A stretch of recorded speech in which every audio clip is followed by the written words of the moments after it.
Labą visiems. Čia jau paskutinė diskusija, diena eina į vakarą ir mes stengsimės, nors ir nenuvarginti, bet paliesti keletą svarbių temų.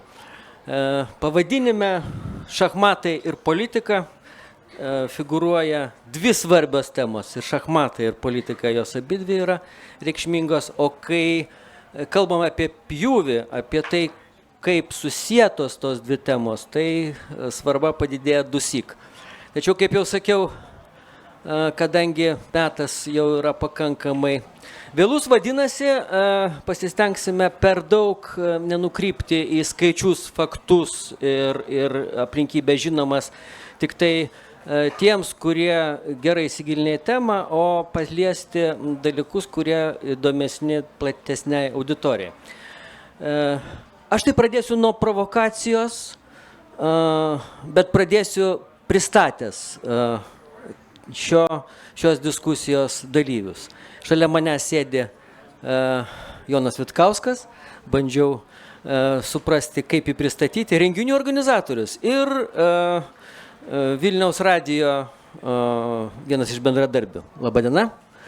Viktorija Čmilytė Nilsen, pristatymo ypatingo nereikalaujanti, tai yra Seimo pirmininko pavaduotoja, liberalų sąjūdžio pirmininkė ir šachmatų didmeistrė. Labadiena. Aidas Puklevičius, viešoje erdvėje žinomas kaip scenaristas, bet manau, kad jisai yra visų galų meistras, sprendžiant iš jo reakcijos, jis dar pakomentuos mano nepavykusi jo pristatymą ir Kazys Preikšas, retai dalyvaujantis diskusijose, tačiau šįsyk mes matom ir džiaugiamės jo kompaniją. Žiūrėkit, aš pradėčiau nuo dalyko, kuris man asmeniškai yra toks pakankamai komplikuotas ir nesuprantamas, gal jūs turėsite kokį komentarą. Šiais metais, metų pradžioje, mirė 10. pasaulio čempionas Borisas Spaskis. 88 metai, garbus amžius. Ir visur atsirado panašios antraštės. Spaskis užsirekomendavo kaip legendinio mačo Spaskis Fischeris dalyvis, 72 metai, o antraštės tokios. Kai kapitalizmas sudaužė arba sužlugdė komunizmą. Bet maždaug į tą pusę buvo judėjo žurnalistų ir publicistų mintis. Ir kas įdomu, judėjo ne tik Lietuvoje. Lietuvoje galbūt galima būtų suprasti, bet ir plačiajam pasauliu taip pat. Bet norėčiau pabandyti iš jūsų išgauti kažkokį tai komentarą. Ar iš tikrųjų galima būtų vadinti 72 metų mačą tarp Fischerio ir Spaskio, tuometinio pasaulio čempiono ir pretendento Roberto Fischerio, kaip dviejų sistemų kovą? Ar tai yra jau vėlesnės interpretacijos dalykas? Kaip galvojat? Vat, mikrofonai prie jūsų. Pirmiausia, turbūt reiktų skirti du dalykus. Kaip tai buvo reprezentuojama viešoje erdvėje, ten sovietiniai ir vakarų, bet iš tiesų laikyti Spaskį komunizmo sistemos atstovų yra stiprus netikslumas. Čia turbūt 50 metų po jo mirties, po to mačo galima taip kalbėti, nes iš tiesų, jeigu kalbėti apie sovietinę sistemą, kuri iš tiesų turbūt dar nuo prieškario siekė šachmatų dominavimo ir darė tam žingsnių, tai jinai pastoviai netgi iš savo vidaus turėjo tokių vidinių braškesių, kur realiai stipriausias būdavo ne tas, kuris labiausia komunistinis, o tas, kuris buvo stipriausias. Pavyzdžiui, Bronšteinas, neoficialiai šnekama, tai čia 53 metai, pats stalinizmas, jis buvo priverstas pralošti, nelaimėti prieš Botviniką, kuris jau buvo tas simbolis komunistinės sistemos, ir šiaip visas iš savęs toks kietas stalinistinis bolševikas. Talis Budvinikas čempionų tapo 48. Jo, čia buvo tas mačas, po to per sekantį ciklą jis buvo mačas su Bronšteinu. Po to Talis, kuris iš esmės irgi buvo absoliučiai nesisteminis žmogus. Dar neaišku, kaip būtų, jeigu jis nebūtų turėjęs ligos, bet su jo visų temperamentų, šviesumu, gyvumu, jis buvo absoliučiai nesistemo žmogus. Spaskis lygiai taip pat ir galiausia, kas pasirodė tolimesni visi pretendentai. Spaskis emigravo, Korčnojus emigravo, Kasparovas spėjo laimėti, bet jau ir sovietinė sistema keitėsi. Tai yra tas to momento turbūt politinės priešpriešos tarp vakarų ir sovietų pasaulio galbūt tuo ir taip ir buvo galima interpretuoti, nes Fischeris toks vienišas vilkas, o čia visa sistema kovoja, bet realiai žiūrint, nei Spaskis nebuvo, tai jau tikroji sovietinės sistemos atstovas. Čia įdomiausia yra vėlesnė interpretacija. Vat kas po to atsitinka, kada jau įvyksta įvykis. Aidai. Jo, čia jeigu dalykas koks nors įvyka, kuris turi labai simbolinę vertę ir prasmę, tai dažniausiai jam yra prilipdomas koks nors pavadinimas. Skrajojantis, lakus pavadinimas. Šita dvikova neturėjo tokio pavadinimo. Pavyzdžiui, skirtingai nuo 80 metais Lik Pleside, Sovietų sąjunga gauna nuo amerikiečių ledo ritulį ir iš karto atsiranda Miracle 72 metai irgi. Miracle on Ice. Miracle on Ice. Tai gauna savo pavadinimą. Jeigu nebuvo tokio pavadinimo, tai nebuvo dar vienos priežasties. Bobby Fischeris tikrai nebuvo tas žmogus, kuris, sakysime, vakarai būtų pasirinkę kaip savo idealų reprezentantą. Ypač po to su jo pastesniais visais išėjimais į dausas, nusišnekėjimais, konspiraciniam teorijom ir panašiais dalykais. Ir gal galėjo atsisakymą tų pačių šachmatų. Tai čia nei vienas, nei kitas nelabai tinka, kad reprezentuotų sistemas, tačiau aišku, kas kartą norisi kažkokio, kad tu dalyką, kad elementarus finalas įgytų didesnę prasmę, dėl to jam ir bandai ieškoti tos prasmės, kad čia laisvasis pasaulis prieš nelaisvąjį pasaulį, tas ar tas. Bet aš tikrai, savo esmę tikrai nebuvo. Tai nebuvo. Čia Aidas labai vykusiai prisiminė štai šitą ledo ritulio dvikovą. Ten tai iš tikrųjų buvo kova. Ir ten tikrai buvo Miracle. Bet kas įdomu, sovietai pralošė tada vieną partiją. Pralošė studentams. Bet jie visada sakė, kad jie įmušė daugiau kaip jūs vadinate, šaibos, šaibų daugiau įvarčių. Todėl jie nepralošė apskritai visko. Taip, Vyt. O tai kaip krepšinis 72 metais? Jedeška ir Belovas. Tada. Bet man atrodo, kad jūs nuvertinat Fischerį iš tiesų, nes vis dėlto sovietai buvo žiauriai uždominavę šachmatus ir visa ta Botviniko mokykla ir visa kita. Ir tai buvo vos ne valstybinė programa ir vos ne valstybiniai ten reikalai. Ir iš kažkur išdygo toks gyvas Fischeris, kuris laisvai užaugo ir visą tą sistemą. Ir ta politika paskui visą laiką išlįsdavo. Tengi buvo Korčnojus paskui pabėgęs, kaip sakant, žaidė. Bet čia irgi ne sistemų kova, tiesa. Korčnojus tai buvo... Korčnojus buvo pabėgęs iš sistemos ir paskui... Ne Vozbrašenco kova su sistema. Taip. Ir tada sistema nugalėjo. Šitoje vietoje sistema pralaimėjo. Aš kažkaip Spaskio taip jau tokiu rezistentų nelaikyčiau. Nežinau, bet čia mano. Dabar šachmatų didmestriai įsiveržė į langelį. Norėjau pasakyti, kad man nepaprastai, šiaip net nedrąsu būti tokių šachmatų eruditų apsuptyje, nes aš labiau... priprasti jau. Taip, bet aš labiau iš praktinės pusės, galbūt iš patirties. Su Borisu Spaskiu man teko bendrauti kelis kartus. Jam labai patikdavo atvažiuoti į atvirą turnyrą į Gibraltarą. Open turnyras, tiesiog jis jau žinoma kaip seniai nuo arenos nuėjęs, nusipelnęs, buvęs pasaulio čempionas, atvažiuodavo kaip turnyro organizatorių svečias. Ir kelis kartus aš turėjau progos garbės su juo vakarieniauti tokioje linksmoje kompanijoje. Ir man susidarė įspūdis, kurį šiaip patvirtina ir tai, ką aš apie jį skaičiau, kad jis visgi buvo labiau maištininkas negu sistemos žmogus.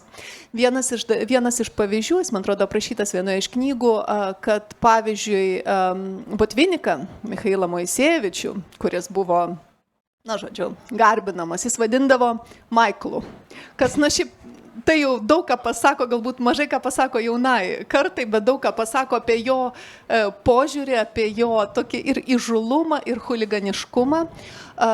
Ir Fischeriui jis be jokios abejonės labai simpatizavo. Ir man net sunku Tai jis plojo įsivaizduoti... tuo metu, kai laimėjo Fischeris, jis plojo. Man sunku įsivaizduoti, kokia turėjo būti, kas turėjo dėtis jo galvoje tuomet, kai jie žaidė Reikjavike. Nes suprantat, kai tu sėdi prieš varžovą, kovodamas dėl Europos ar pasaulio čempiono vardo, tu negali turėti, tu gali gerbti savo varžovą, tikriausiai netgi privalai jį gerbti, bet tu negali turėti jam didelės užuojautos ar sirgti už tai, kad jis laimėtų, tu turi už save sirgti. Ir man atrodo, kad Spaskis jau važiuodamas į tą čempionatą, į tą mačą, iš esmės buvo pralaimėjęs, nes tu negali mėgti savo varžovą arba slaptai, arba netgi kažkaip, netgi jau pusiau atvirai jam simpatizuoti. Tai aš visgi jo istoriją, tą dalį taip matau. Vėliau, aišku, buvo labai graži istorija ta, kad jis įsimylėjo į Žako Širako berods vertėją prezidento ir pabėgo, paliko viską, pabėgo, bet paskutinis aktas visgi buvo tragiškas, nes išsiskyręs, viską praradęs, jis grįžo į Rusiją ir ten paskutinius savo metus. Ten gana baisiai baigėsi, nes žmona bandė izoliuoti jį, kita moteris jam padėjo pabėgti. Vis tiek buvo dramatiška ta pabaiga, bet kuomet mes buvome dar tuo šviesesniu momentu bendravę, jis sakė, apie mano gyvenimą tikrai būtina padaryti meninį filmą. Jis labai didžiavosi savo žmona tuo metu ir savo sūnumi, kuris sakė, sūnus turėtų vaidinti mane. Ten buvo 3 žmonos, nežinia kurią. O istorija su juo ir Korčnoju yra taip. Korčnojus atsiveža į vieną turnyrą 2 lagaminus prikrautus knygų, užrašų ir taip toliau. Ir sako, Spaskis praeidamas, sako, čia kas? Sako, čia literatūra. O sako, tu ką atsivežė? Aš sako, 2 blondinės. Va čia toks buvo tarybinis dendis. Pats įdomiausias dalykas yra tas, kad ta istorija, 2 sistemų kova, jinai nugulė po to ir Korčnojaus ir Karpovo toj, taip sakant, dvikovoj. Ir Kasparovo Karpovo dvikovoj, mikrofonas ten.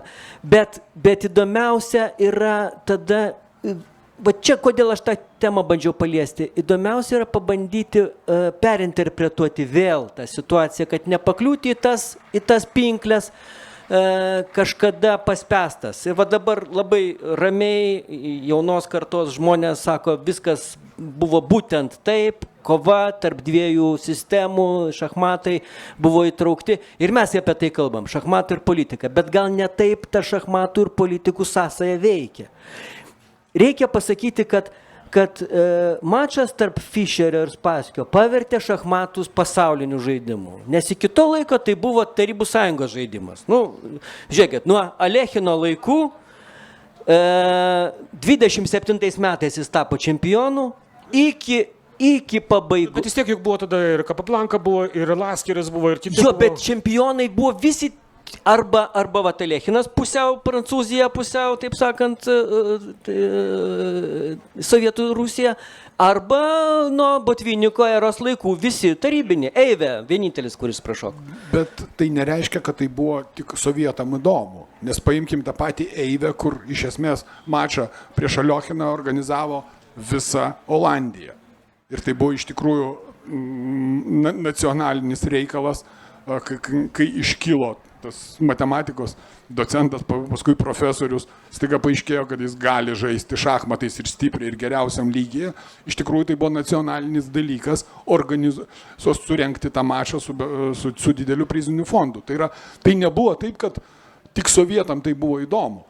Ta prasme, tai iš tikrųjų šachmatai turėjo savo vietą, savo pakankamą. Palyginus vietinis dalykas. Bet turėjo savo vietą, vis tik šachmatai toj masiniai sąmoniai, tai kad sovietai tuo puikiai lygiai taip pat nacijai bandė laimėti 306 olimpiadoj šachmatus, galų gale 309 laimėjo, kas vėlgi nacijų ideologijos dalis. Tai yra šachmatai kaip sportas, kuris matuoja ne visai tiksliai, bet kaip reprezentuoja intelektualinius gabumus, jie vis tiek, taip pat kaip ir kiti sportai, jis buvo aktualus, gal ne taip populiarus kaip ledo ritulys Kanadoje ir Sovietų sąjungoje, bet vis tik jis buvo svarbus ir buvo svarbus ne tik sovietam. Taip, sovietai uždominavo dėl savo to sistemiškumo visiškos dargi ir ne visai gražių sportinių dalykų. Nebuvo taip, kad jie absoliučiai dominavo. Tiesiog, kai tu turnyre žaidžia du užsieniečiai ir 8 sovietai ir 8 sovietai ir vienas sužaidžia lygiomis, tai aišku, kad iškyla kažkuris iš jų. Tai yra, sovietai dėjo daug pastangų. Bet žinai, yra tokia istorija. Turnyruose juk neleisdavo jiems žaisti pabaigoj. Priversdavo žaisti pradžioj. Buvo tokia praktika, kad nepasidavinėtų. Jo, ir dar vienas dalykas, kad pridėtum, kad taip, sovietai ideologizavo šachmatus, bet jie taip ideologizavo bet ką. Ką mes bet paminėtum? Nuo baleto iki kulinarijos, iki velniai žino kokio, ir tautinių šokių, iki meno, iki architektūros ar dar nors, bet kuris žmogaus veiklos sritis, jiems buvo tas laukas, kurie turėjo įrodinėti sovietinės ideologijos pranašumą prieš gyvenusią kapitalistinę. Gal sensantis vyrai galėtų praleisti moterį? Šachmatai čia tikrai nebuvo ta išimtis. Gal tai nebent didesnė išimtis, kad nuo seno, ar ne, nes vis tiek ten mes jau žinome, kad ir, pavyzdžiui, Barbora Radvilaitė taip pat, kitos tuometinės, net ir moteris buvo mokamos žaisti šachmatais. Ir šachmatai buvo visą laiką įsivaizduojama kaip tam tikras valdovo žaidimas. Tik karaliai turėdavo mokėti ir dar ką nors. Ir gal nuo to atsirado tas didesnė sąsaja šachmatų su politika, negu, sakykime, rutulio stumimo arba kėglių žaidimo. Gal dėl to. Bet šiaip sakau, bet tikrai sovietams tikrai negali jiems sakyti, kad jie nebūtų nesistengę bet ką. Bet kur įrodinėti savo sistemos ir savo ideologijos pranašumą. Man atrodo, Ginas nepripažįsta šachmatų už sportą, nes sportas visur yra politika. Petrosenas sakė, menas, mokslas ir sportas. Va, 3 daiktai, kurie ten kartu. Yra vienas objektyvus, mano galva, įrodymas, kad tai yra sportas. Ir tai yra labiau sportas negu dailusis čiuožimas, negu sinchroninis plaukimas, nes yra meninė gimnastika, tai yra aiškios taisyklės ir yra nugalėtojas.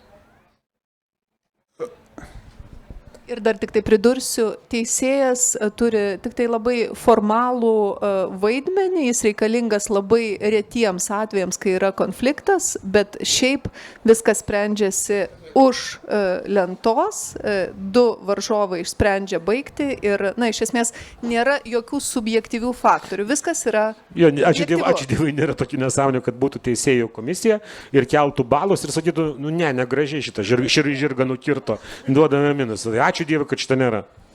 Gerai, žiūrėkit, pajudam tada į kitą pusę, kuri galbūt yra svarbesnė, turint galvo šiandienos diskusijos ir įvairių tų diskusijų kontekstą. O kas su šachmatais su žmonėm daro? Kas atsitinka, žiūriu, aš į Viktoriją, kasgi atsitinka su žmonėm, kurie netampa Viktorijom, tai yra nepatiria pergalės džiaugsmo, jie tokie eiliniai, nes su žvaigždėm yra paprasčiau. Po to beveik kiekvieną jų savybę gali susijęti su šachmatais. Vat jis būtent todėl toks, nes yra šachmatų didmeistris. Įdomiau būtų panagrinėti bendrą atvejį, tokius žaidžiančius. Kaip Kazys, truputį žaidžia blicą.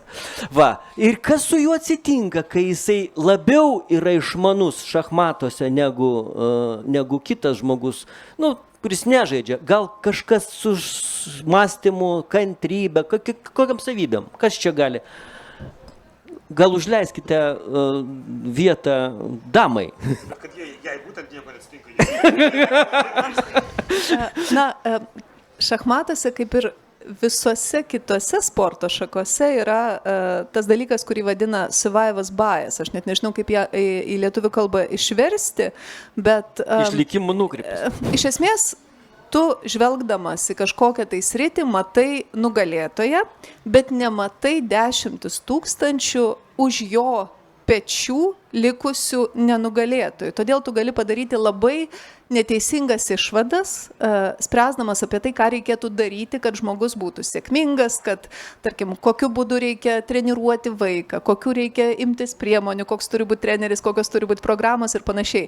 Nes tu žvelgdamas į čempioną nematai visų tų, kuriem pritrūko centimetro žingsnio ar vienos partijos tam, kad taptų čempionais.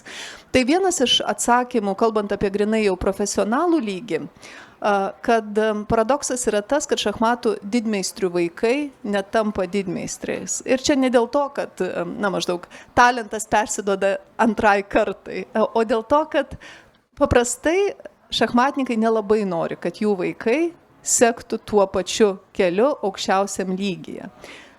Išmoktų žaisti šachmatais tikrai taip, kadangi labai daug naudingų dalykų išmoko, daug ką vysto, įvairiausias savybės, apie tai matyt plačiau pakalbėsim, bet tas aukščiausias lygmuo profesionalų, kaip ir bet kurios kitos srities, jis yra sudėtingas. Bet, kalbant galbūt šiek tiek mažiau rimtai, yra įvairių frazių apie šachmatus. Tai viena iš mano mėgstamiausių yra istorija iš vienų varžybų, galbūt jūs netgi žinosite, kokiais metais buvo, aš nebepamenu, 20 amžiaus pirmoje pusėje, kur reikėjo maždaug svečių knygoje parašyti šachmatų didmeistriams, dalyviams, kodėl jie mėgsta šachmatus. Tai vienas prašė, aš mėgstu šachmatus, nes jie yra tokie logiški. Ir kitas paskui jie atėjęs, aš mėgstu šachmatus, kadangi juose visiškai nėra logikos. Tai vėlgi, tai priklauso nuo to, kaip tu žiūri ir ką tu juose įžvelgi, bet yra juose tikrai visko. Laskaris, man regis, yra sakęs, kad svarbiausias dalykas, ten aišku, logika, ten mąstymas, kantrybė, bet šachmatai moko esminio dalyko – kovoti. Gyvenimas tai kova. Ir jeigu tu esi pagavęs tą šachmatų, tą jautrią, tą stygą, tai tu niekada nepasiduosi. Va čia, man regis, yra apie ką pašnekėti. Bet taip, Laskeris, čia vėl survival bias, kalbėjo apie šachmatus. Bet lygiai taip pat, bet koks sportas. Ta prasme, aš iš tikrųjų iš savo krepšininkiškos amplua prisimenu, turėjau susidūrimų, kur aš merginos, kurios žaidė kažkai rimčiau, taip sakykime, iki vidurinės mokyklos, jau yra visiškai kitoks, truputį kitoks mąstymas į tai, ką tu darai. Čia apie merginas kalba ar apie krepšininkas? Ne, bet čia būtent buvo labai ryškus toks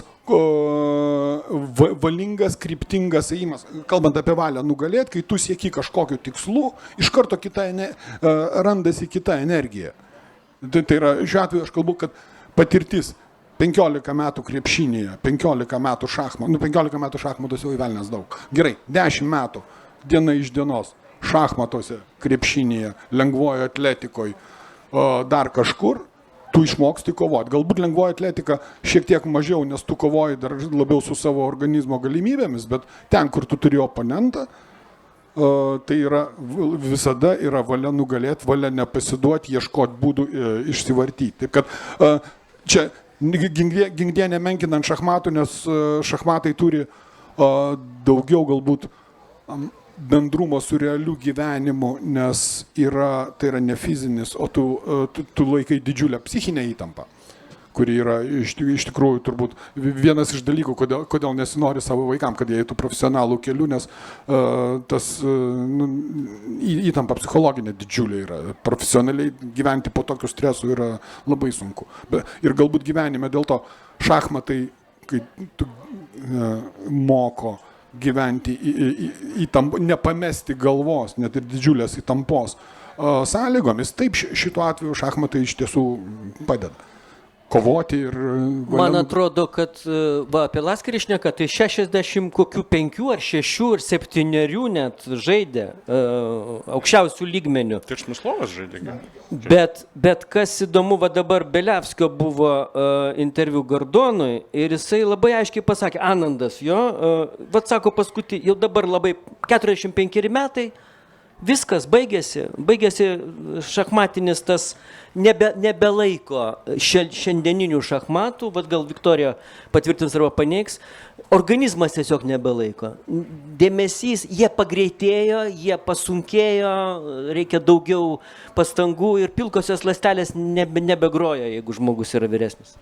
Aš sakyčiau, kad šachmatai labai smarkiai pasikeitė per pastaruosius 20-30 metų. Aišku, kompiuteriai padarė revoliuciją, dirbtinis intelektas, AI, įvairios programos, kurios duoda atsakymus, apie kuriuos anksčiau mes galėjom tik tai svajoti ar sapnuoti, dabar parodo, kur kas gilesnį žvilgsnį į šachmatų žaidimą.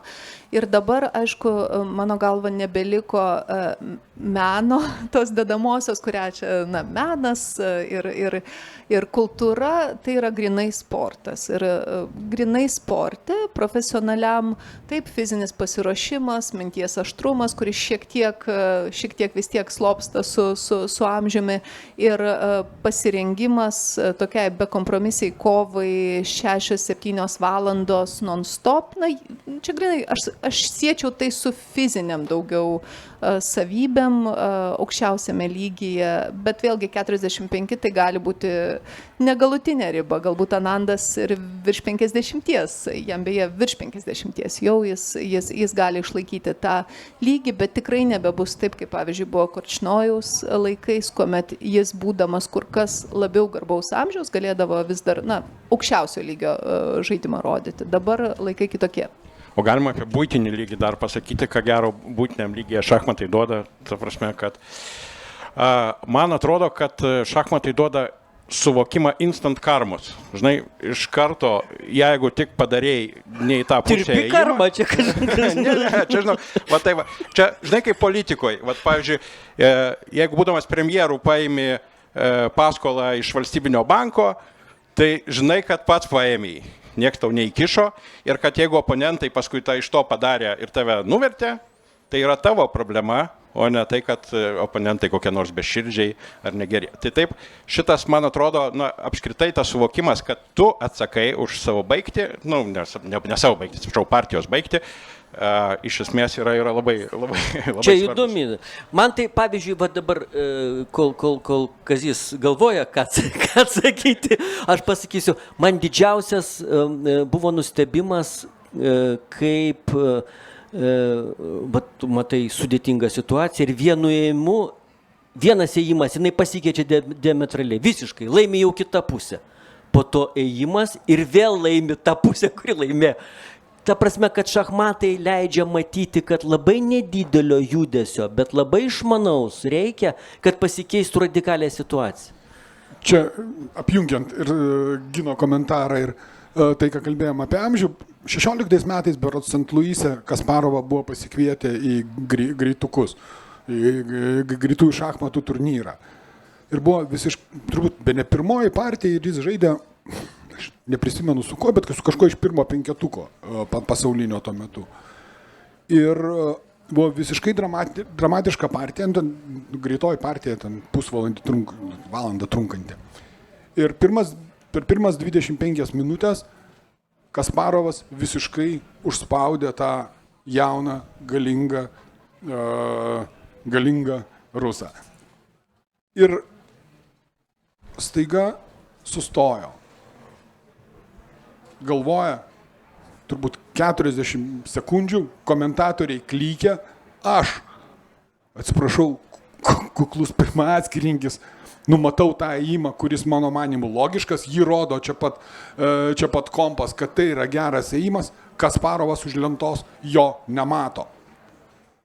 Ir galiausiai jis ten jo nepadaro, išvingiuoja lygiosiom ir paskui per preskonferenciją jo klausė, sako, bet jūs čia parodėt, iš tikrųjų gana gerai pasirodėt be pasiruošimo, ar jūs grįšit, ar jūs gal galvojat grįžt. Jo atsakymas buvo nustabus, sako, kaip man plaukai neatauks, tai lygiai taip pat mąstymo greitis nebegrįš. O jam buvo viso labo tuo metu 500 metai. O klausykit, kaip jums atrodo, nėra mitologizuojamas tas dėstymas mokyklose šachmatų, privalomo to šachmatų kurso, nežinau kaip čia pavadinti. Man reikia, iš Europos komisijos buvo sprendimas apie 2010 metus ir Prancūzijoje, ir Britanijoje, bet čia kažkaip su, man reikia, aukščiausiom jau institucijom buvo susiję, kad reikėtų skatinti šachmatus, įtraukti į mokymo programas. Tai kadangi matematikos nebemokina, tai bent jau šachmatų. Bet to 10 balų pridėjai už partiją nebaigtai ir iškart gaunasi ten. Tai Nežinau, aš nesu nei toks šachmato ekspertas, nei toks pedagogikos ekspertas, kad galėčiau pasakyti, ar yra per daug mitologizuojama, ar per mažai mitologizuojama. Suskaitęs argumentų daug labai už, daug mažiau suskaitęs argumentų prieš. Dažniausiai argumentai tai prieš buvo, tai ką dar vieną dalyką įvesti. Dažniausiai tokie, nes numanoma, kad ir taip per daug yra visko dėstoma ir jeigu nedaug dievė prailginsi mokslo metų trukmę, tai ten revoliucija kirs, kaip tada prisimenate ministrė, kuri po to buvo priversta atsistatydinti, Petrauskienė, kai jie prailgino šiek tiek, tai vaikai pradėjo netgi hashtagą rašyti 2 kryžą. Tai buvo visi pasipiktinę. Taip, kad su tais pedagogika aš tikrai nežinau, kaip reikia daryti. Mano nuomonė, visų pirma, kodėl nepadarius, kaip daro visi normaliai žmonės, eksperimentą. Tu įvedi kažkurioje mokykloje arba kažkurioje mieste ar dar nors ir žiūri, kas iš to gaunasi. Ir padaręs tą eksperimentą, tu gali daryti jau tokias išvadas ir ar tą eksperimentą verta tęsti nacionaliniu būdu ar ne, ar jį nutrauktų. Jeigu nutrauksi, ką tie vaikai tada turės guostis, kad jie buvo vieninteliai šito eksperimento bandomieji triušiai. O jeigu pasiseks, kad mes buvom pirmieji, kurie tai padarėme, paprasta. Galėjo prailginti mokslo metus vienoje kurioje nors mokykloje, visose kitose palikti taip, kaip buvo. Bet tokių eksperimentų jau yra buvę, pilotinių projektų. Vienas iš, net nežinau, ar galima pavadinti eksperimentu, berods jau 10 metų Tauragės Šaltinio progimnazijoje nuo 1 iki 4 klasės yra šachmatai kaip matematikos sudėtinė dalis. Ir tos išvados, tie duomenys, kuriuos jie yra surinkę, rodo, kad vaikams geriau sekasi ne vien tik tai matematika, bet ir kiti dalykai taip pat. Bet čia remiasi, aš sakyčiau, šitas klausimas šachmatų mokyklose į 2 dalykus. Taip, natūrali inercija ir baimė, kad štai dar vieni atėjo, vieni ten nori išmokyti plaukti, kiti golfą žaisti, treti šachmatais, o galbūt dar 4, tarkime, verslo pradmenų. Ir visa tai yra gerai, viso to reikia. Bet aš tai sakyčiau, kad turint galvoje, kad kasmet pavasarį kyla klausimas dėl to, kodėl mūsų vaikai taip blogai supranta matematiką ir ką čia daryti, galbūt valstybinio egzamino nebereikia. Tai štai į matematiką inkorporuoti šachmatus pradinėse klasėse, ne pakviečiant šachmatų trenerį, bet tiesiog tos metodikos jau egzistuoja, suteikiant galimybę pradinių klasių mokytojams, kurie nori tai daryti, panaudoti šachmatus kaip sudėtinę mokymo dalį, tikrai yra įmanoma. Tik aš visgi čia jau kaip liberalė pasisakau ne už priverstinį, prievartinį kažkokį tai variantą, kaip pavyzdžiui yra Armėnijoje, ten visi vaikai privalo mokyti šachmatų, bet už tai, kad tai galima pasirinkti. Ir beje, tai jau vyksta labai daug, kur tiesiog mes kažkaip nelabai, nėra tokio susisteminto vaizdo, bet būtų įdomu surinkti duomenis ir pažiūrėti, o kaipgi, kokie skirtumai, pavyzdžiui, baigiant 12 klasę ir laikant tos matematikos nelemtus egzaminus.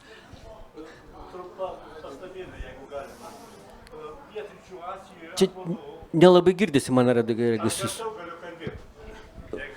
Jeigu jūs paimsimėt mikrofoną, tai ne tik kalbėsit, bet ir girdėsit. Aš paimsiu mikrofoną ir vieną klausimą užduosiu. Atrodo, kad Pietryčių Azijoje vyriausybiniu lygiu yra skatinama, neprivalomas, bet aplamai skatinama šachmatų žaidimas. Ir ko gero dabar, kad tokių žaidėjų iš tų kraštų, bent jau internete, labai baisiai padaugėjo. O klausimas būtų gal daugiau čia Viktorijai. Čia dešinieji konservatoriai labai mėgsta pasimėtyti mistinės fantastikos terminais, vaizdiniais.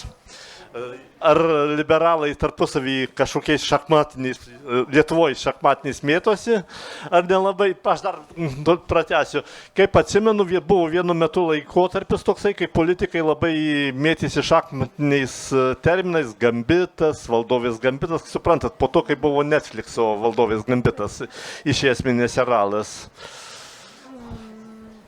Aš sakyčiau, kad taip, politikai mėgsta panaudoti kažkokius tai terminus. Man labai rėžia ausį, kaip pavyzdžiui, koks nors kolega sako, nu jūs tikriausiai jaučiatės kaip politikos karalienė, bet žinot, šachmatininkai nesako karalienė, sako valdovė. Tai dažniausiai tai būna taip, na.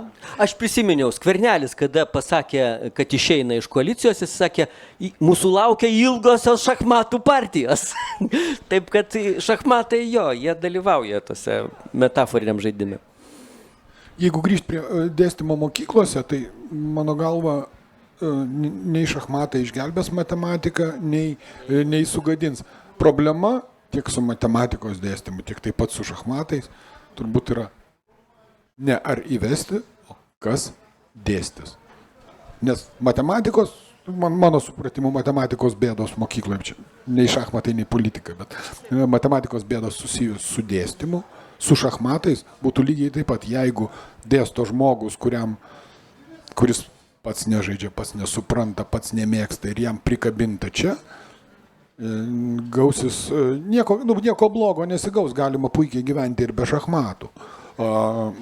Jeigu reikalinga tam, kad įvesti mokyklą, reikalinga mokytojų, tų, kas dėstys, mokytojų paruošimas. Tarkim, ką gali duoti pradinukam šachmatai, aš galiu papasakoti savo patirtimi, nes mane pirmoje klasėje nuvedė lankyti šachmatus pas amžinatilsį Lapienį, kurio požiūris į pirmokėlius buvo paprastas. Jie nenusėdi ir jis statydavo smėlio laikrodį, minutę ir tu negali padaryti pirmus 3 ėjimus leisdavo. Jokio ėjimo, kol neišvarvėjo minutė.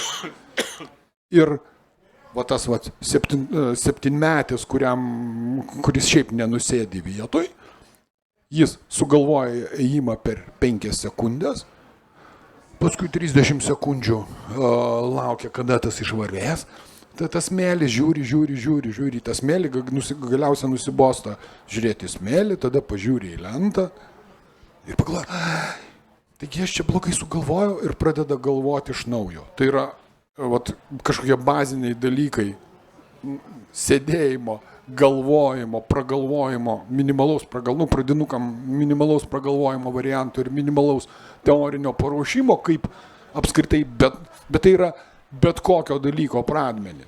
Ta prasme, taip galima, bet tai pradinukam pagelbė. Bet tai šachmatininkas noriu užduoti. Taip.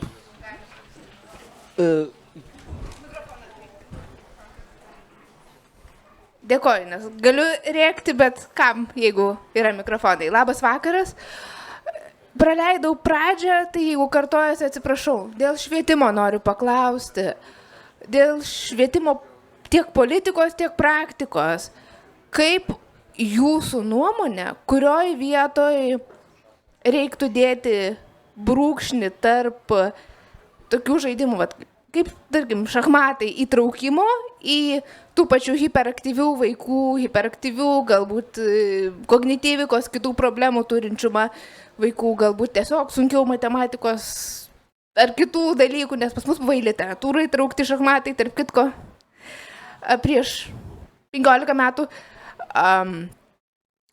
mokymą žaidimų apskritai, tiek apskritai žaidimų, tiek būtent šachmatų įtraukimą, kur jau yra riba, kai tai yra naudojamasi, kad vietoj mokymosi mes pažaiskim. Ir tada jau nukenčia viskas ir tada jau gaunasi, kad mokytojas dengia ir tiesiog eina lengviausių kelių, mes eikim pažaisti, o tada egzaminai bus kaip nors egzaminai ir tai, kas po egzaminų. Ačiū Jums labai. Kas galėtų, gal Viktorija? Jo, aš tai nesu pedagogikos specialistas, bet man atrodo visuomet įmanoma rasti kažkokius balansus. Balansas tai yra kaip mokymosi procesą gamifikuoti, ar ne, kad jį būtų įdomiau ir patraukliau ir lygiai taip pat palikti jame kažkiek ir to vadinamo, ką mes galėtum, blogiausiu atveju vadinti zubrinimu, o geriausiu atveju studijavimu. Tai yra, įsiminimą kažkokių faktų, dėsningumų ir panašių dalykų, kurių negali įsisavinti vien tik tai per gamifikaciją. Per gamifikaciją, per žaidimus gali juos sustiprinti, suvokti, labiau įsivaizduoti ir dar ko nors, bet visuomet tokiais atvejais, aš suprantu, kad sudėgiausias dalykas yra tam pačiam mokytojui, kaip būti tuo pačiu ir autoritetu, ir pedagogui, ir animatoriumi, ir taip toliau. Tai yra tikrai sudėtinga, bet dėl to mums nepavyko padaryti mokytojo profesiją prestižinį iki 2025 metų. Priminsiu, mes dar turime 3 mėnesius tai padaryti, bet jau kodėl akivaizdu, kad šitą idėją Lietuvai galima išmesti į šiukšlių dėžę. Tai kaip jau sakiau, kitas dar dalykas, reikia studijuoti patirtis kitų šalių, bet vienas dalykas reikia daryti labai atsargiai, nes aš prisimenu, vienoje konferencijoje buvo žmogus, kuris Suomijos švietimo taryboje yra, šiaip jis verslininkas, bet sėdėjo švietimo taryboje ir jis sako, tik tai nesugalvokite į Lietuvą perkelinėti Suomijos švietimo patirtį, nes mes patys nesuprantame, kodėl tai veikia pas mus. Sako, tai yra tiek dalykų, kurie yra sunkiai leidžiasi klasifikuojami ir sudėliojami į lentynėlės, o yra tiek paremti nuojauta kažkokia suvokta intuicija ir kitais dalykais, kad tikrai automatiškai jie iš vienos šalies į kitą tikrai nesitransplantuoja. Tu turi ieškoti savo variantą. Taip, studijuoti kitų šalių patirtis, bet kartu ieškoti savo patirčių. O dėl tų žaidimų, Pietryčių Azijoje, tai aš kiek žinau, Singapūrė yra labai skatama. Dėl kitų... Nes jos visas mėgsta kopijuoti Singapūrą absoliučiai. Aidas, kai pasako, kad jis nespecialistas, tai po to ilgai pasakoja. Tai yra pavyzdys, kaip galima pasakoti, nebūnant specialistas. Jeigu čia sėdėtų specialistas, tai jis valandą šnekėtų. Gal dar kas nors nori ką pridurt? Aš tai galvočiau, kad mes čia išleidžiam iš akių platesnį kontekstą. Vat apskritai strateginiai žaidimai, ne vien stalo, bet kompiuteriniai žaidimai yra į svaigiausių pavyzdžių, kur galima dėlioti strategiškai ir mąstymas irgi kyla į stratosferą. Aš bandyčiau įtraukti į tą meniu ir Go žaidimą, kuris man panašus, jeigu šachmatai tai pūlas, tai Go yra karambolis. Ten nėra kišenių, kur reikia įmušti, ten reikia skaičiuoti geometrijas, reikia dalinti teritorijas. Tai jeigu plačiau pažvelgus, tikrai čia perspektyvų labai daug, bet kas čia žvelgia plačiau? Dabar mes užsiminėjame siaurinimu visų šitų politinių reikalų iki premjerės. Aš labai norėčiau patikslinti klausimą, nes gerbiamas Aidas labai teisingai užfiksavo ne visus pavyzdžius kitų šalių. Yra svarbu atvežti į Lietuvą. Ir dar vienas dalykas, kurį jau galim mesti į šiukšliadėžę, tai nuo 25 metų įtraukusis ugdymas visiems neįgaliems vaikams, bet kokią negalę turintiems. Jau beveik galima mesti į šiukšliadėžę, nes tai buvo imta ir nuleista. Ir aš būtent tą, kaip pati turėdama visokiojopą, pas mane kompleksinė, ne tik judėjimo negalę, ir būtent augdama su 30% integruotais, 30% neįgalus, visi kiti 70% yra sveikėjai, tokioje mokykloje labai mačiau tą žaidimai, jūs iš pradžių integruojam per žaidimus ugdymas, būtent tas integruotas ugdymas. Ir tas labai nusivažiavo į tiesiog, pažaiskim, nes o ką. Ir mano klausimas, ar turit idėjų tiesiog, ekspromtų galbūt, kokių būtų galima ribų sugalvoti, būtent modelių Lietuvoje, kad tai nebūtų nusivažiuota į vieną ir kitą. Tiesiog, galbūt idėjų turit, kurias būtų galima atnešti kažkur. Tai kalbant apie šachmatus konkrečiai, galbūt, kad vėlgi remsiuos tais pavyzdžiais, kurie žinau, kad veikia ir nepertoliausiai nuo mūsų. Pavyzdžiui, Švedijoje yra didelis labai judėjimas, bet tai labiau būtent ir apibūdinamas kaip judėjimas šachmatai mokyklose. Ir čia reikėtų suprasti, kad tai nėra, kad vaikai klasėje sėdi ir žaidžia šachmatais. Ne. Tiesiog metodika yra tokia, kad mokytojas, kuris pats nėra šachmatų profesionalas, gali pats nemokėti žaisti, bet yra yra geras mokytojas, yra pedagogas, maždaug kartu su vaikais mokosi. Čia yra figūros, čia jos taip vaikšto, čia yra lentos geometrija, mes paskaičiuojam laukelius, pažiūrim, per kiek ėjimų gali apeiti žirgas aplink lentą. Ir tai nėra žaidimas. Ta prasme, žaidimas įvyksta pačiam paskutiniam etape mokslo metų pabaigoje kaip galbūt didysis prizas. Aš pati dalyvavau viename renginyje su Danų šachmatų mokyklose judėjimu ir, ta prasme, aš buvau šokiruota, kaip įdomiai galima žaisti šachmatais, nežaidžiant šachmatais. Ta prasme, ten jau lentos sustatytos 20 lentų, tai yra jau mokslo metų pabaiga, 7-mečiai vaikai susėda vieni prieš kitus ir mokytojas suploja, mokytojas dėstytojas suploja, vaikai padaro po kelis ėjimus, suploja vėl ir tu slenkiesi viena vieta į dešinę. Ką tai reiškia? Tai reiškia, kad tu ir žaidi toliau, po to vėl suploja, vėl slenkiesi. Ką tai reiškia? Tai reiškia, kad tu nelaimėsi ir nepralaimėsi, nes tu nežaisi tos vienos partijos. Tu gausi sužaisti kito partiją, tu nuolatos turi galvoti apie naują situaciją, spręsti uždavinuką, bet aišku, čia skandinavų yra toks, fiks idėja, vaikai iki 12-13 metų neturėtų patirti pralaimėjimo kartėlio. Mes galim labai ilgai diskutuoti, ar tai yra gera idėja ar bloga, bet jie atmeta tai, kad vaikai 6 metų turi varžytis, varžybose dėl aukso medalio, vienas stovės ant podiumo ir džiaugsis, o visi kiti kampelyje verks. Tai nėra skandinaviškas kelias, sakykime taip. Ir aš manau, kad šachmatai kaip tokia veikla, ne kaip žaidimas, kur varžosi 2 varžovai, vienas laimės, kitas pralaimės, vienas ašaros, o kitas bus laimingas, o būtent kaip įdomi veikla, kuri moko kažko kito, o labiausiai bendradarbiavimo.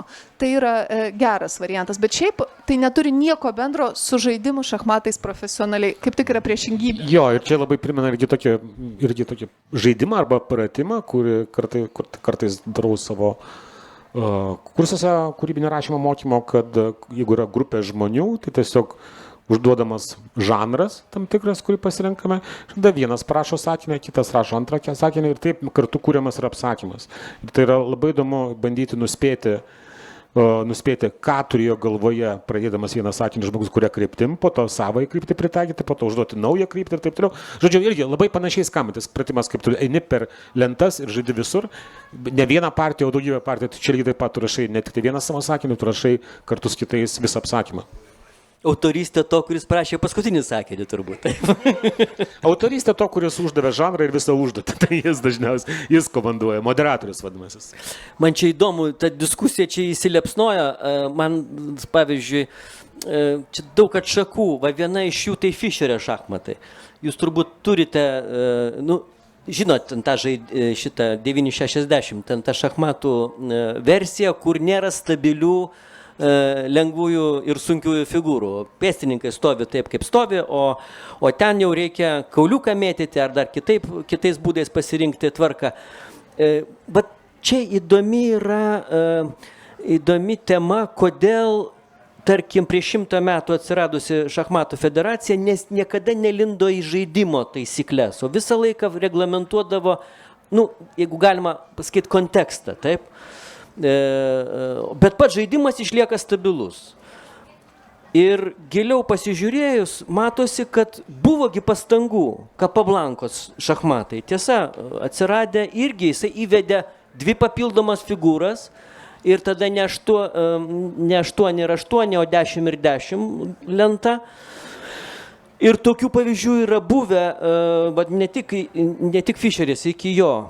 Bet įdomu, ar čia perspektyvi, kaip galvojate, bet šachmatų didmestriai, norėčiau čia užduoti klausimą, ar čia perspektyvi ta linija, jinai laikas nuo laiko tampa, dabar turbūt Magnusas Carlsonas tuos dalykus propaguoja. Taip, aš manau, kad labai perspektyviausia iš tikrųjų, nes visiškai užmuša teorijos aspektą šachmatuose, o teorija tai yra kalimas, tai yra kompiuterinio pasirinkimo. Atminties funkcija pakeičiama į vietoj mąstymą. Mano vyras prarastų darbą, jeigu tai taptų Čes 960, taptų pasaulio čempionų visų pagrindinėmis varžybomis. Bet čia mes grįžtame į politiką, iš tikrųjų, ir šiuo atveju šachmatų politiką.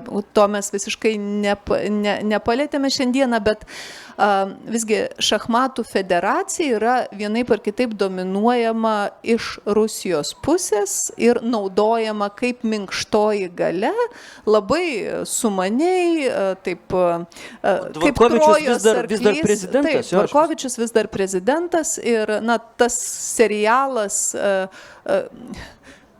neva šiek tiek prieš arba ne už karą esančių Rusijos atstovų, šiuo atveju Dvorkovičiaus, galimybės atstovauti visai šachmatų federacijai, jis tęsiasi ir jo epizodų yra kasdieną, bet iš esmės aš tai laikau visišku minkštosios Rusijos, minkštosios Kremliaus galios tokia išraiška. Ir dabar grįžtant prie šachmatų 960, taip, Magnusas Carlsenas būtent būdamas grinųjų šachmatų mylėtojų, jam labai patinka žaisti žaidimą, bet jis nelabai mėgsta teorijos. Tai jis nori tiesiog žaisti išmetus visą teoriją pro langą. Ir Fischerio šachmatai duoda fantastišką galimybę tą daryti. Mano galva, tai yra šachmatų ateitis be jokios abejonės. Man būtų pačiai labai įdomu pažaisti tokiose varžybose, nes tuomet tu šiek tiek gali kompensuoti, kad ir ilgesnė pertrauka, nes kai nežaidi profesionaliai, nesieki teorijos. Bet teorija yra, ji žudo šachmatų žaidimą, nes tu tiesiog didžiąją dalį laiko tiesiog turi atkartoti, kad ir stiprius ėjimus, bet ėjimus, kuriuos kažkas kitas darė. Jo, bet čia vienas dalykas, dar kurį mes turime pagalvoti, kad tikrai analogiją turime su kitomis sporto šakomis, ir ne tik sporto šakomis, daugeliu dalykų, kur taisyklės keičiasi be galo lėtai ir be galo nenoriai. Dėl vienos paprastos priežasties, kad žmonės tiesiog vadovaujasi principu, kam gadinti tai, kas veikia. Bet krepšinėje tai sutik, keitėsi ir pakankamai. Krepšinis apskritai yra naujas sportas, palyginus naujas sportas. Kai mes jeigu tai pradėsime žiūrėti, tai ir futbolas yra naujas sportas, nes jo taisyklės buvo patvirtintos 19 amžiuje, o to, kas buvo anksčiau, ir tas Calcio Fiorentino ir visi kiti, negalima tikrųjų to futbolo laikyti. Bet vis dėlto, pažiūrėkime, kiek futbolo reikėjo laiko, kol jis galų gale įsivedė tokį dalyką kaip raudonas ir geltonas korteles, kiek po to užtruko laiko, kol įsivedė varo taisyklę, kur patikrinti ar dar ko nors, kiek įsivedė tą pačią nuošalę ar dar ko nors, tai viskas atsiranda ne iš karto. Tai dėl to ir šachmatai ilgą laiką egzistavo tą formą, kokie jie buvo išrasti prieš nežinau kiek metų Indijoje ir atkeliavo iki mūsų per arabų kraštus. Bet kaip jūs jau ateina ko gero kiekvienam šitam žaidimui ir dar ko nors momentas, kai jis pradeda galvoti, o ką reikia daryti. Kaip krepšinyje buvo įvesta sutrumpintas. Iš pradžių įvestas, kad apskritai komanda negali kontroliuoti laiko kamuolio be ribos. 30 sekundžių taisyklė, 24 sekundžių taisyklė, tritaškis, tai trečias patraukiamas, nieko jo per daug pasidarė. Tai keičiasi visi, tai ir šachmatai, aš manau, kad gali keisti 3D šachmatai, dar ko nors. Žmonės šneka, kad Donaldas Trumpas žaidžia 5D šachmatais. Ne, tai aišku, nėra 5 išmatavimų, yra 4, jeigu mes laiką jisai žaidžia su kitu Donaldu Trumpu pridėtume. Tai, nors nežinau, jeigu tikėtumėm stygų teoriją, tai stygų teorijoje yra 11 arba 12 išmatavimų. Tai gal tada... Ne tas renginys. Bet tas ne tas.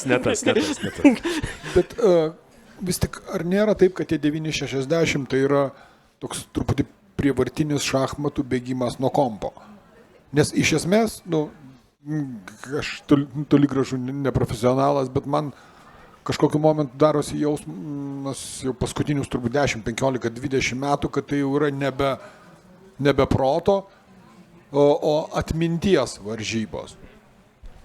Kaip galima tiesiog kiek skaitmenų įsiminsi, tiek įsiminsi. Čia šiek tiek sudėtingiau, nes yra su atšakom. Nes iš tiesų, kai tu gali prieš partiją kompo prasiskaičiuoti tiek, kiek tu gali prasiskaičiuoti, klausimas, kiek tu atsimeni iš to, kad tu prasiskaičiavai. Žinau, kad jis žaidžia prancūzišką. Tai variantų lieka, tarkim, 5 pagrindiniai medžiai ir paskui... Ir jeigu tu gali visą tai įsiminti, ką kompas paskaičiavo, tai jeigu tu žinai, kas stovės lentoj, įsimeni, kas stovės 25 ėjime, tai tu nebegalvoji, tai yra klausimas, kiek tavo atmintis traukia. O vis tik su 960 taip neveikia. Nes tai tiesiog, ir vėlgi neveikia kiekybiškai, tiesiog yra daug daugiau variantų ir žmogus nelabai pajėgus turbūt tiek įsiminti. Jonas vis. Aha. Taip, tai yra ir atsakymas į tai, ką Ginas klausė, kada tas šachmatininkų galiojimo laikas, taip sakant, baigėsi. Tai kodėl 14-metis vunderkindas turi gerus šansus nugalėti 48 metų buvusi pasaulio čempioną, nes vaikas, kurio atmintis yra baltas lapas, gali įsiminti daugiau ir prisiminti daugiau sėdėdamas prie lentos negu šiek tiek vyresnio amžiaus žmogus. Ir taip, Fischerio šachmatai yra bėgimas nuo to ir bėgimas nuo šiek tiek galbūt ir nuo kompiuterinės pagalbos, tai yra nuo čytinimo, nuo šiek tiek nuo šito irgi, nors aišku, jeigu randa galimybę kažkaip tai su kompiuteriu bendrauti prie lentos, tai ir 960 nepabėgs, bet nepadės, bet kalbant apie Fischerį ir apie jo reikšmę šachmatams, visgi jis buvo matyti vienas tikrai iš pačių svarbiausių ir jis buvo vizionierius, nes tas receptas, kurį jis siūlė nuo lyginės mirties ir dar nebūnant kompiuteriu, kurį siūlė, jis dabar yra naudojamas.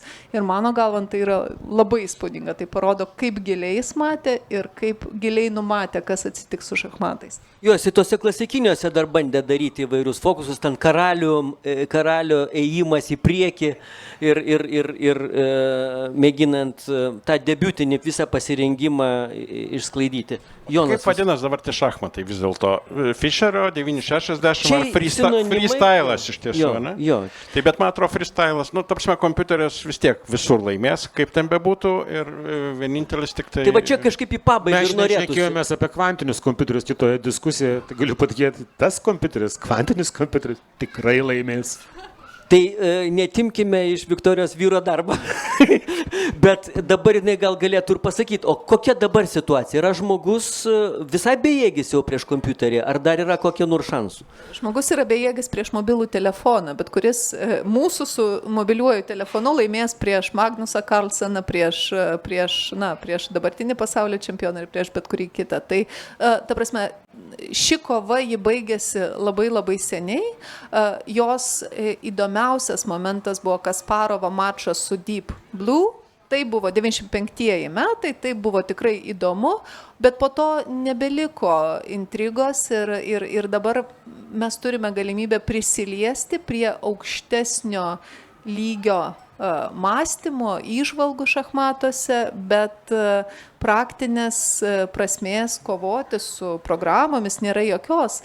Gal tik tai, kadangi Go buvo paminėtas žaidimas, tai štai vieno buvusio šachmatininko sukurta Alpha Zero programa, berods, apie 2010 metus, 11, ar ne, su Go pasaulio čempionu žaidė ir iki to meto buvo laikoma, kad aišku, šachmatai, šaškės yra visai paprastas žaidimas, šachmatai kur kas sudėtingesnis, bet jau kompiuteriams nieko sudėtingo, bet štai Go yra visai kitam lygyje. Ir yra labai gražus dokumentinis filmas, kurį labai rekomenduoju, kur įvyksta proveržis, žmonės pamato, kad galima Go žaisti taip, kaip žaistų, Dievas. Ir tai, man asmeniškai, aš visada verkiu per tą filmą, nežinau kaip jūs.